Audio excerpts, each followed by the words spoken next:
Monsoon का मौसम शुरू होने के लगातार 3 दिनों से तगड़ी बारिश हो रही थी, जिससे दूर दराज तक की सड़कें पानी में डूबी हुई थी। अमीर लोग अपने पक्के मकानों में खा पी रहे थे, जबकि सविता के घर का चूल्हा भी अब तक नहीं जला था। भूख लगी है, भूख लगी है, भूख लगी है। माँ तुम खाना कब बनाओगी? बस थोड़ी देर में बनाती हूँ बेटा, तब तक जाकर किताब पढ़ ले। ठीक है माँ, मैं पढ़ाई कर रहा हूँ, मगर तुमने मुझसे वादा किया था आज मेरे लिए छोले पूरी बनाओगी। मैं दाल रोटी नहीं खाऊंगा और ना ही नमक रोटी खाऊंगा। पिंकू की बातों को सोचकर दोनों सास बहू का दिल भारी हो जाता है, क्योंकि गरीबी की परिस्थिति में रोज की कमाई पर ही उनका घर निर्भर था और कमाने वाला भी केवल एक था। गरीब बहू मन में आशा लगाए अपने पति के आने की बाट जोह रही थी। वहीं दूसरी तरफ मुरली बरसात में भीग भीग कर भारी भरकम बोरियां उठाता है। माँ मर गया, कितनी भारी है ये बोरी, ऐसा लग रहा है कंधा टूट गया। तभी मालिक चंपक लाल चिल्लाता है, अरे ओ साहबजादे, सुस्ताने क्या लगा, जल्दी जल्दी ट्रक खाली करवा। अगर अनाज भीगा ना तो देख लिया, एक आने नहीं दूंगा आज तुझको। हाँ नहीं सरकार, मुझ गरीब पर इतना बड़ा जुल्म मत करना, उठाता हूँ बोरी। अपने परिवार की भूख का सोचकर मुरली सारी बोरी उतार देता है। जूट की बोरी से उसके दोनों कंधों में रगड़ आ चुकी थी। सेठ मुझे पैसे दे दो, मेरा परिवार मेरी राह देख रहा होगा। हाँ ये ले तेरी दिहाड़ी, 70 दूने 140। ये क्या दे रहे हो सेठ? मैंने कुल 22 बोरी उतारी थी, तो 220 रुपए बनते हैं, एक बोरी का 10 रुपए के हिसाब से। अरे ओ, इस गोदाम का मालिक तू है कि मैं हूँ? 10 बोरी के 70 रुपए देता हूँ मैं, 20 के 140 बहुत है। और ज्यादा पैसे का तू करेगा? हाँ क्या करेगा? क्या खाना तो तुम गरीबों को दाल रोटी ही होती है ना। पर सेठ कुछ ज्यादा दो। अबे तू जा रे। टूटा मन लिए मुरली पैसे मुट्ठी में दबाए 140 में घर के लिए आटा दाल खरीद लाता है, जहाँ एक पुरानी चौकी में बीमार पिता महादेव पड़ा था। दोनों सास बहू घर में टपकते पानी को बाहर फेंक रही थी। तभी सास उकताए लहजे में बोलती है, पता नहीं है सावन भादों का दिन हम गरीबों के दरवाजे पर क्या लेने आता है, दुख के सिवा हमको कुछ नहीं देता। ये लो सविता, मैं राशन ले आया हूँ, खाना बना लो। थोड़ी देर में घर सुखाकर बहू भीगे हुए चूल्हे पर दाल रोटी बनाती है, जिसमें पूरा घर धुआं धुआं से भर जाता है। तभी पिंकू दरवाजे से उठकर अंदर आकर उम्मीद के दिल से बोला, माँ छोले पूरी बन गया क्या? मुझे जल्दी से प्लेट में दे दो, भूखी भूखी लगी है। डबडबाई आंख से बहू ने कहा, नहीं पिंकू, मैंने छोले पूरी नहीं बनाया, दाल रोटी बनाई है। आज के लिए खा ले, छोले पूरी फिर किसी दिन बना दूंगी। मुझको नहीं खाना, नहीं खाना, नहीं खाना। तुम क्यों रोज रोज गरीब वाली दाल रोटी बनाती हो? छोले पूरी क्यों नहीं बनाती हो? बना दूंगी बेटा, थोड़े पैसे आ जाने दे। तू तो मेरा राजा बेटा है ना। पिताजी कितनी मेहनत से ये खाना लाते हैं, ऐसे अनादर नहीं करते। खा ले मेरा प्यारा बच्चा। दिल मार कर पिंकू खा लेता है, मगर दोनों सास बहू को कहाँ पता था कि इससे भी बढ़कर दुख उनकी जिंदगी में आना बाकी था। मुरली को आधी रात में रीढ़ की हड्डी का दर्द उठता है। दोनों सास बहू सरकारी अस्पताल में लाती हैं। दोनों सास बहू के आंसू नहीं थम रहे थे कि कुछ देर बाद, डॉक्टर बाबू क्या हुआ मेरे बच्चे को?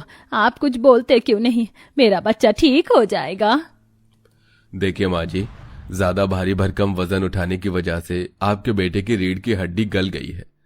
अब वो कभी काम नहीं कर सकते, क्योंकि उनके अंदर इतनी क्षमता नहीं बची, और अगर इन्होंने अपने शरीर से जबरदस्ती काम किया तो उनकी जान जा सकती है।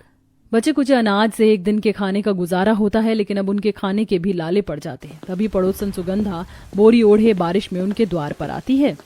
सविता, ओ सविता, राशन बट रहा है, जाओ ले आओ दोनों। इतनी परेशान क्यों है रितु? क्या करूं काकी, 2 दिन से घर का चूल्हा नहीं जला। मुरली जी अब कमा नहीं सकते, ऊपर से ये बरसात का मौसम। काकी आप तो कोठी में रोटी बनाती हो, मुझे भी 1-2 घर में लगा दो ताकि परिवार का दाना पानी चला सकूं। तेरी दुविधा मैं समझ सकती हूँ।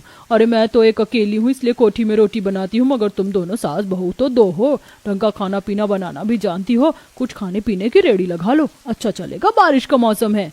सुगंधा की दी राय सविता के दिलो दिमाग में बस जाती है। वह जाकर राशन ले आती है। बहू राशन ले आई तू? जी माँ जी, इस बार गेहूं चावल के साथ 2 किलो छोले भी मिले हैं। अरे वाह, छोले देखो माँ, आज तो सारा सामान है। अब तुम मेरे लिए छोले पूरी बना दो ना। आज मैं तेरे लिए छोले पूरी जरूर बनाऊंगी मेरा बच्चा, तेरे दिल को तरसने नहीं दूंगी। सविता छोले पूरी बनाने की सारी सामग्री तैयार करने में लग जाती है। जितने में छोले उबालेंगे मसाला तैयार कर लेती हूँ, पहले पूरी के लिए आटा लगा लेती हूँ। ला दे बहू, आटा मैं मल देती हूँ, अच्छे से खमीर हो जाएंगे तो फिर पूरियां फूली फूली बनेंगी। सविता छोले बनाने लगती है और कैलाशी आटे में नमक अजवाइन से उसे खूब देर तक मसलती है। थोड़ी देर में सविता पूरी छोले तैयार करके सभी को परोसती है। तभी एक निवाला खाते ससुर महादेव पूरी छोले की प्रशंसा करते हैं। अरे वाह, क्या खस्ता पूरी छोले बनाया है तुम सास बहू ने। अरे बरसों के बाद आज इतना अच्छा खाना खाया है। सच में सविता, माँ आप दोनों ने बहुत दमदार छोले पूरी बनाए हैं। पता है, कभी कभार जब मैं खाना लेके नहीं जाता था काम पर, तो मेरे कारखाने के बाहर ही पूरी सब्जी वाला रेडी लगाता था। 50 रुपए में 2 पूरी और जरा सी सब्जी बेचता है और अच्छे पैसे छापता है रोज के। मैं तो कहता हूँ आप भी अपने पूरी छोले बेचो।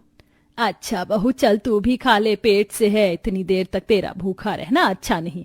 खा लूंगी माँ जी। माँ जी आप कहो तो थोड़े छोले पूरी सुगंधा जीजी के घर दे आऊं, वो भी कुछ अच्छा बनाती हैं तो हमारे घर में देती हैं। हाँ बहू जा दे आ। सविता छोले पूरी डालकर सुगंधा के पास आती है। अजीत जी छोले पूरी बनाए थे तो आपके लिए लाई हूँ।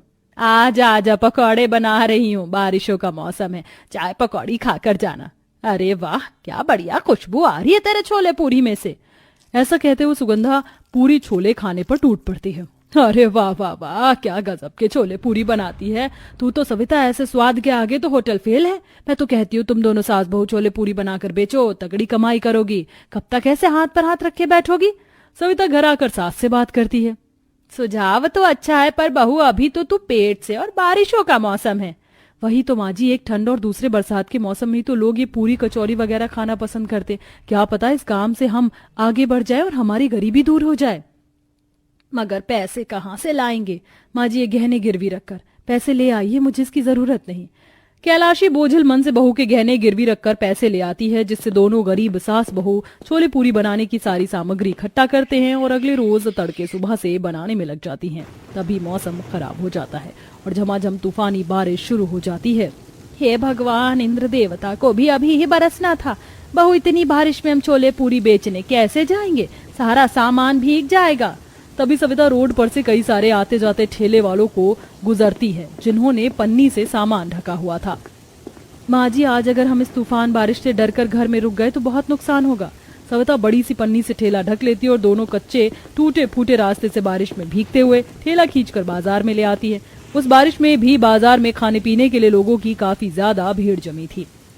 आइए आइए खाइए सास बहू की सस्ती सस्ती गर्मा गर्म छोले पूरी, चाहे खाओ गोलगप्पे चाहे खाओ भेलपूरी, सास बहू के छोले पूरी के आगे सबके स्वाद फेल हैं।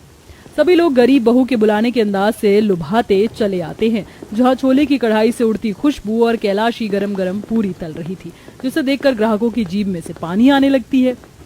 अरे माँ जी, 1 प्लेट छोले पूरी लगाना तो। जी देती हूँ भैया, ये लीजिए। और ओ बहनों, 1 प्लेट छोले पूरी मुझे और 1 प्लेट छोले पूरी मेरे बच्चे के लिए लगाना तो। जी बिल्कुल, आप यहाँ अंदर आ जाइए।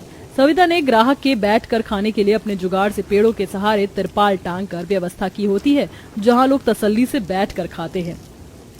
अरे वाह, क्या करारी पूरी है और छोले भी एकदम मस्त बने हैं बहन जी। 1 प्लेट छोले पूरी और लगाना। जी लाई भैया जी। चुन्नू और खाएगा बेटा। हाँ माँ, मैं 1 प्लेट छोले पूरी और खाऊंगा।